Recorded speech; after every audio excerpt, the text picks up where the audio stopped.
I moved into the old Willow Creek house last winter. It was cheap, far cheaper than anything in the area, and the landlord seemed strangely eager to hand it over.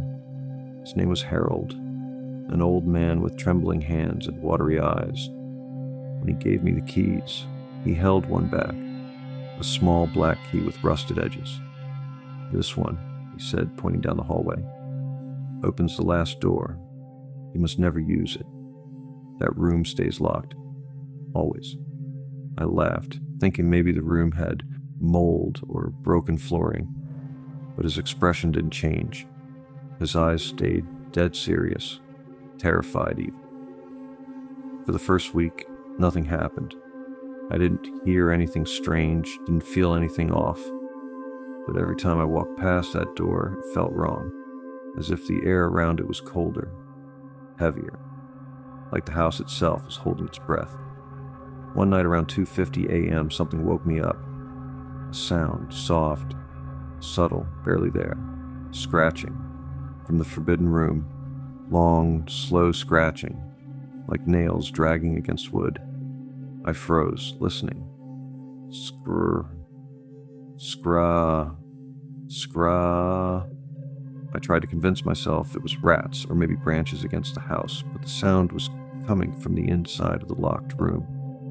Heart racing, I stepped into the hallway, the cold air cutting into my skin. The door stood there, silent, still, perfectly ordinary. And yet that scratching sound kept coming, like something trapped inside was trying to get out. I leaned closer, and the scratching stopped, dead silence. Then right as I turned to walk away, something whispered, "Open it." Whispered my name. My blood froze. There was no one in the house except me. The whisper was dry, thin, like air passing through a throat that hadn't breathed in centuries. I ran back to my room and stayed awake until morning. The next day I called Harold. He didn't even let me finish. "You heard it, didn't you?" His voice broke. "That room that wakes up when someone new lives there." I asked him what was inside. He only said, "Not what, who." Before I could ask more, he hung up. That night I pushed a chair against my bedroom door and tried to sleep.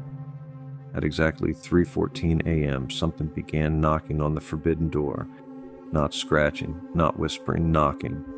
Slow, rhythmic, like a heartbeat. Knock, knock, knock. The house trembled with each impact. Doorknob twisted violently. Metal screeched. And then the door began to crack. I watched in horror as a long, thin, gray hand slipped through the gap. Fingers too long to be human, nails black and curved like claws. It groped blindly, searching for the lock. I don't know how I found the courage, but I sprinted toward the hallway. Maybe stupidity, maybe adrenaline. The moment I screamed, "Stop," the hand froze. Then it slowly turned its wrist and pointed directly at me.